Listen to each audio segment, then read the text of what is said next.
video we will learn how to use shortcut key for send email in Gmail. So let's start this in my Gmail account. Here I'm going to compose one email. Just click on the compose option. Here my signature is already added. I want to just small this image. Just click on this image and here you see the small option. The image will small.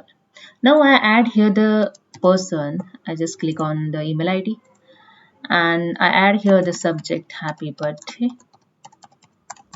Okay, then add here the mail. Okay, I just paste my format of mail. Okay, I just paste here my email format, and to send the email just click on the send option. And if you want to use here the shortcut key, then press the control plus enter. I just press here the control plus enter. The mail will send. The mail send. If you want to undo, just click on the undo option. If you want to view message, just click on the view message. So that's it. Here the mail is sent. If you like this video, please subscribe my channel. Thank you so much.